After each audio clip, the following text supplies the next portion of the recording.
जय हिंद दोस्तों आज के इस वीडियो में मैं आपको बताऊंगा कि अगर आपका इंटर कंप्लीट हो चुका है यानी आप 12th पास है, किसी भी स्ट्रीम से हो, चाहे आर्ट से हो, साइंस से हो, कॉमर्स से हो, तो अगर आप किसी भी स्ट्रीम से अपना इंटर पास कर चुके हैं और अगर आपका एज कम से कम 18 साल कंप्लीट हो चुका है और अगर आपने आईटीआई नहीं किया है, अगर आपके पास आईटीआई की डिग्री नहीं है, सिर्फ आपने इंटर पास किया है और आप गवर्नमेंट नौकरी की जो है तलाश कर रहे हैं, गवर्नमेंट नौकरी की जो तैयारी कर रहे हैं और खास करके आप रेलवे में जो है जॉब करने के इच्छुक है, तो आज के इस वीडियो में मैं आपको बताऊंगा कि बिना आईटीआई डिग्री के सिर्फ इंटर पास पे आप कौन कौन से रेलवे पोस्ट पे अप्लाई कर सकते हैं। वो कौन कौन सा रेलवे में वैकेंसी है, कौन कौन सा पोस्ट है जिसमें आईटीआई डिग्री की कोई जरूरत नहीं पड़ती है। बिना आईटीआई के सिर्फ और सिर्फ इंटर पास पे जो है आप आवेदन कर सकते हैं। तो याद रखिएगा, आज के इस वीडियो में मैं आपको बताऊंगा कि बिना आईटीआई डिग्री के सिर्फ इंटर पास पे, सिर्फ 12th पास पे किसी भी स्ट्रीम से हो, चाहे वो आर्ट्स से हो, साइंस से हो, अगर आपने अपना इंटर सिर्फ किया है और आईटीआई की डिग्री नहीं है तो कोई बात नहीं, कोई परेशानी की बात नहीं है ना, आप रेलवे में आवेदन कर सकते हैं। रेलवे की जो वैकेंसी निकलती है तो अभी मैं बताऊंगा कि वो कौन कौन सा पोस्ट है जिसमें आप आवेदन कर सकते हैं। तो याद रखिएगा, आपको जो है इन पोस्ट पे आवेदन करने के लिए सिर्फ और सिर्फ इंटर पास होना होगा और एज जो है आपका कम से कम 18 साल कंप्लीट होना होगा। आईटीआई की डिग्री नहीं है तो कोई दिक्कत की बात नहीं है। तो चलिए आगे बढ़ते हैं और इस वीडियो में आपको बताते हैं कि वो कौन कौन सा वैकेंसी है रेलवे के अंतर्गत जिसमें आप आवेदन कर सकते हैं बिना आईटीआई डिग्री के। तो आगे बढ़ने से पहले आपसे बस इतना ही रिक्वेस्ट है कि अगर आप हमारे चैनल में नए हैं तो रोजाना नए नए सरकारी जॉब्स का अपडेट पाने या सरकारी योजना से संबंधित किसी भी तरह का इंफॉर्मेशन या जानकारी प्राप्त करने या इसी तरह के वीडियो प्राप्त करने के लिए हमारे इस चैनल को सब्सक्राइब कीजिए। तो चलिए आगे बढ़ते हैं और देखते हैं इस वीडियो में कि वो कौन कौन सा पोस्ट है रेलवे के अंतर्गत जिसमें आप आवेदन कर सकते हैं सिर्फ इंटर पास और बिना आईटीआई डिग्री के। तो याद रखें, पहला नंबर का जो पोस्ट है वो है आपका जूनियर क्लर्क कम टाइपिस्ट। तो पहला नंबर का पोस्ट आपका जूनियर क्लर्क कम टाइपिस्ट। दूसरा नंबर का पोस्ट आपका रहेगा असिस्टेंट क्लर्क कम टाइपिस्ट।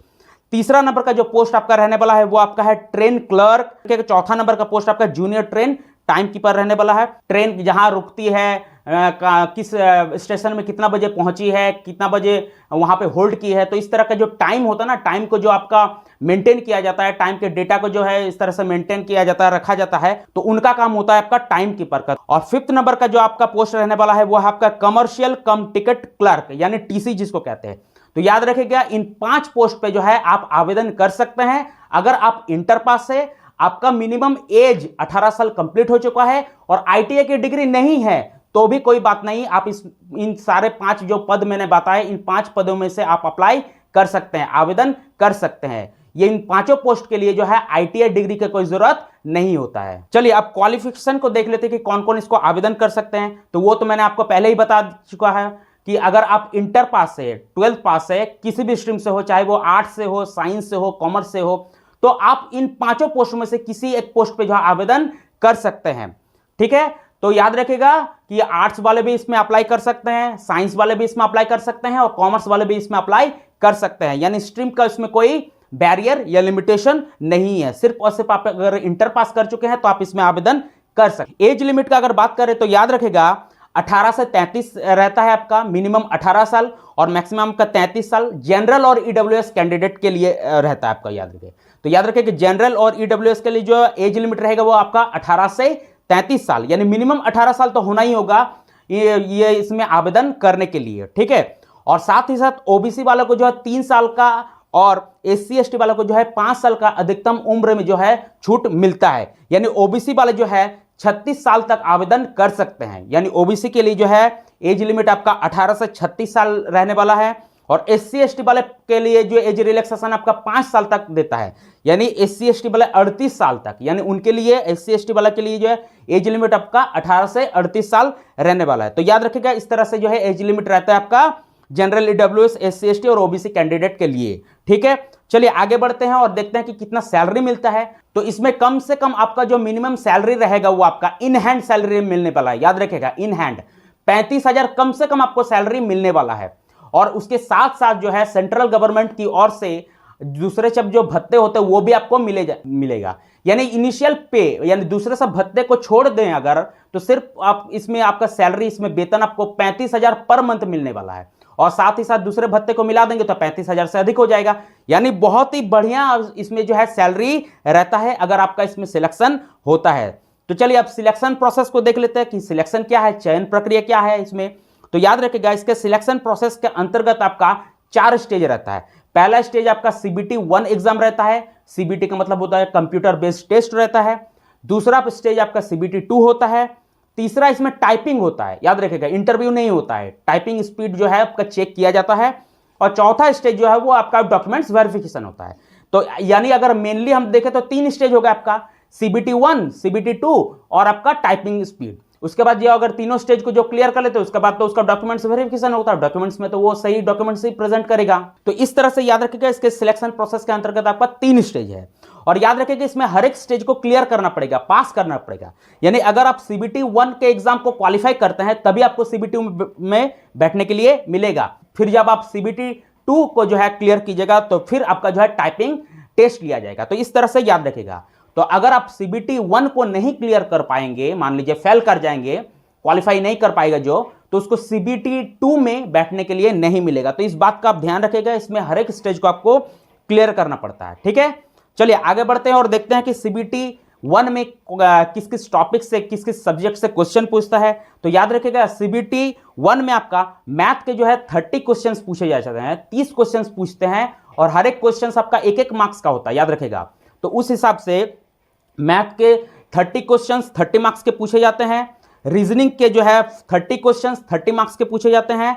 जीके से जो है आपका 40 क्वेश्चंस 40 मार्क्स के पूछे जाते हैं। जीके में आपका इतिहास, भूगोल, नागरिक, जनरल साइंस वगैरह सारा चीज उसमें इंक्लूड कर दिया जाता है। ठीक है, तो इस तरह से अगर हम लोग देखते हैं तो CBT 1 की एग्जाम में आपका टोटल 100 क्वेश्चंस रहता है और फुल मार्क्स आपका 100 मार्क्स का रहता है, हर एक क्वेश्चन 1-1 मार्क्स का। ठीक है, चलिए इस CBT 1 में आपको 90 मिनट का टाइम दिया जाता है। ठीक है, और इसमें याद रखिएगा नेगेटिव मार्किंग आपका 1/3 रहता है।